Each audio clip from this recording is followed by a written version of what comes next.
prendre l'intervention de maman Anto. Après, pendant que j'occupe votre question à côté, maman Anto va intervenir. Et puis, on va prendre les questions à la fin. Bonjour. Vous m'intimidez par votre calme. Vous allez bien ce matin? Il est 13h maintenant. Je suis content d'être là. Je dis merci à l'organisateur, à toute l'organisation d'avoir pensé à nous. Merci à monsieur Manix qui a intervenu avant moi. C'était très profond ce qu'il vient de nous dire. Et je vous dis merci d'être là ce matin. Ah, j'ai tendance à dire ce matin, parce que notre rendez-vous était prévu pour le matin. Je vous dis merci d'être là. Et nous sommes honorés d'être devant vous et de vous parler, parce que vous êtes très précieux pour nous. C'est ma deuxième fois de venir ici, ma troisième fois. Et j'aimerais que vous puissiez acclamer pour vous-même. Ah, je l'ai timide, Maka Siboé. Voilà.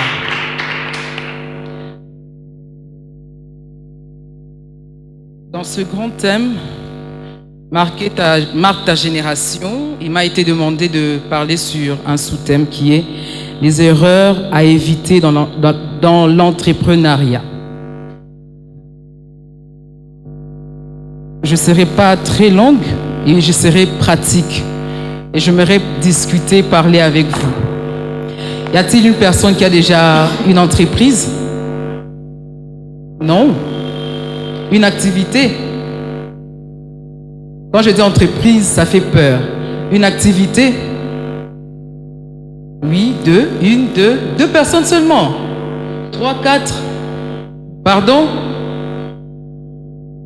5 personnes seulement.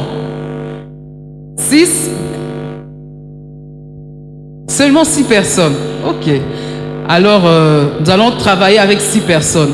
Mais si pendant que nous sommes en train de parler, tu te sens concerné, tu me fais signe. Papa, qu'est-ce que tu as fait comme activité?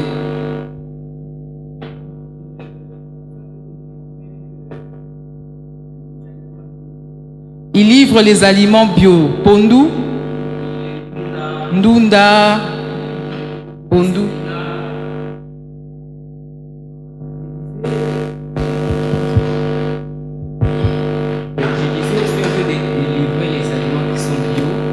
Ne sont pas traités avec des engrais chimiques. Je cite les Pondu. Il y a plein de choses que je suis. C'est toute une équipe qu'on a formée. Ah, c'est une entreprise. Ok. Madame, vous faites quoi?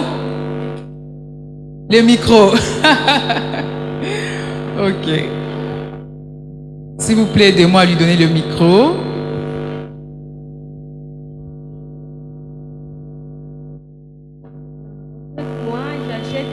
À partir d'ici, mais je les envoie qu'on puisse les vendre ailleurs, dans les provinces.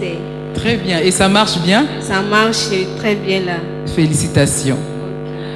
Il est dans l'agriculture, c'est ça? Tu vends les légumes et madame achète des articles qu'elle envoie en province pour vendre. Ok. Alors, il m'a été demandé de parler des erreurs à éviter dans l'entrepreneuriat. Pourquoi je bug dans l'entrepreneuriat? Pour introduire, je dirais, commettre les erreurs, c'est normal, n'est-ce pas? Ça arrive à tout le monde. Qui a déjà commis des erreurs? Tout le monde. Tout le monde commet des erreurs. Parce qu'on acquiert des expériences. Après chaque erreur, on acquiert une expérience, n'est-ce pas? Mais il est important de connaître les erreurs à ne pas commettre. Parce que certaines erreurs coupent l'élan de ton entreprise. Certaines erreurs font à ce que ton entreprise ne développe plus. Alléluia. Alléluia.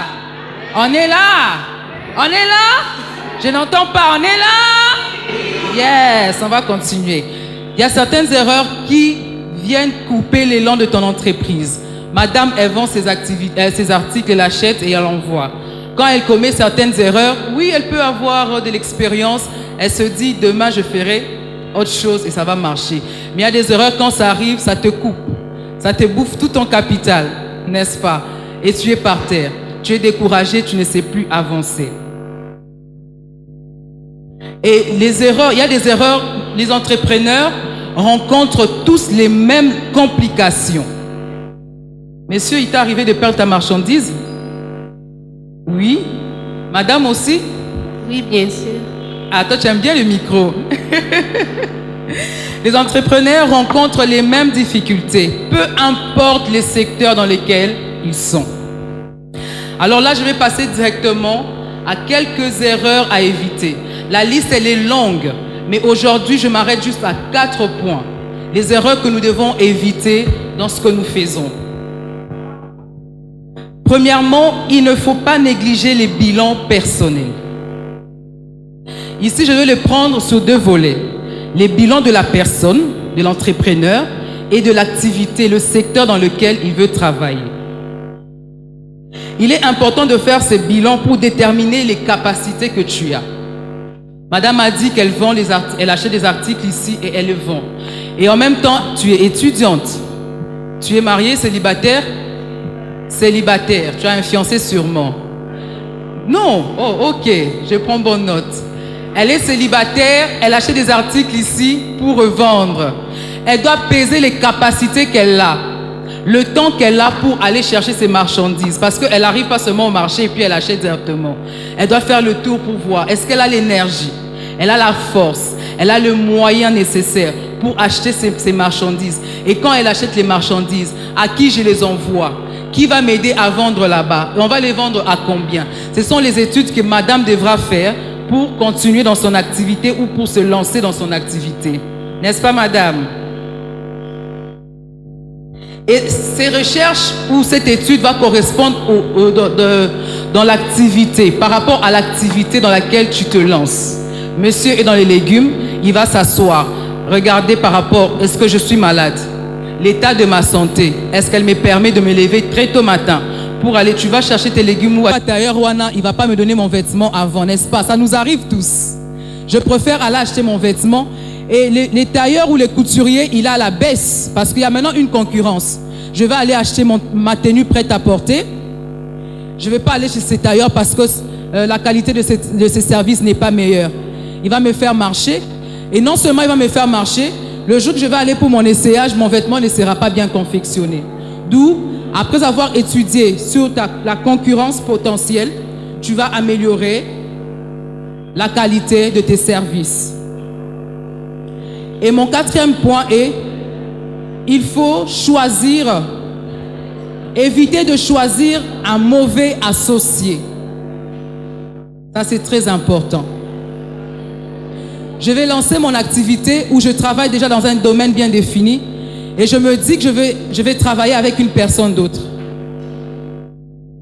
Nous devons éviter de choisir un mauvais associé. Il y a plusieurs entreprises dans ce monde qui ont connu ce problème, qui ont arrêté de fonctionner à cause de ça. Quand tu veux te lancer avec un associé, il faut premièrement définir les objectifs à atteindre.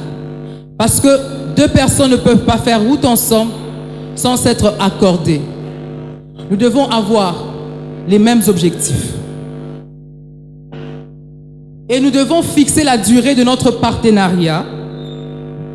Nous devons fixer le rôle que va jouer l'un et l'autre.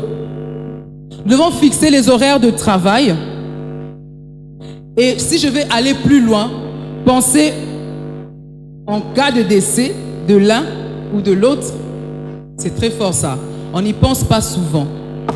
Quand je vais me mettre en partenariat avec une personne, je ne pense pas. Il peut mourir un jour, je peux mourir. Et après, qu'est-ce que ça va tourner? Cette affaire sera comment? Comment ça va continuer après? En cas de maladie de mon associé ou de moi-même, qu'est-ce qui va se passer? Nous devons penser à tout ceci. Et pour conclure, je vais vous parler d'un entrepreneur que je connais, que vous connaissez aussi. Il est le meilleur des entrepreneurs. Je vais vous parler de Dieu. Alléluia. Dieu était dans le ciel. Il était assis sur son trône. Il jette un coup d'œil à la terre. Il fait une étude, n'est-ce pas? Il trouve que la terre était comment? informe et vide. Il fait un plan. Il dit qu'il y a un besoin là-bas et je dois trouver une solution à ce besoin. Et il commence à faire un bilan personnel. Il vient à la terre, il arrange, il crée le jardin. Vous connaissez comment ça s'est passé. Je ne vais pas prendre beaucoup de temps sur ça. Et il cherche un associé. Il dit, je vais créer l'homme. Il cherche un associé. Il donne des objectifs à l'homme. Là, nous sommes en Genèse. Permettez-moi de revenir à la Bible. Vous avez vos Bibles, n'est-ce pas? Dans nos téléphones, nous avons tous nos Bibles. Il dit, je vais créer. Genèse 1, 2, il dit, la terre est informe, je vais trouver une solution. Genèse 2, 26, il donne l'objectif à l'homme. Il dit, je te mets ici dans le jardin, tu vas assujettir. Tu es là pour régner. Et Genèse 29, il continue à dire à l'homme ce qu'il doit faire. Et l'homme faillit, n'est-ce pas? Dieu revient encore, il fait un bilan. Il se dit, dans mon activité, je trouve que l'homme a failli et je veux trouver une autre personne qui va le faire. Vous savez c'est qui? Vous savez c'est qui? Est-ce qu'on peut citer son nom? C'est qui? C'est qui? Jésus. Et maintenant, une erreur à ne pas commettre. Je vais vous ajouter un 5e point qui est le bonus. C'est de ne pas oublier d'associer Jésus dans toutes nos activités. Nous pouvons tout faire, nous pouvons tout éviter. Je peux tout appliquer. Mais si je n'ai pas appliqué Jésus dans tout ce que je fais, j'ai échoué. Pourquoi j'ai échoué? Parce que Dieu seul connaît le plan qu'il a pour chacun de nous. Il dit, j'ai un plan de bonheur et non un plan de malheur. Et ces plans, c'est pour te donner un avenir et de l'espérance. C'est par ici que je clôt mon intervention. Merci beaucoup.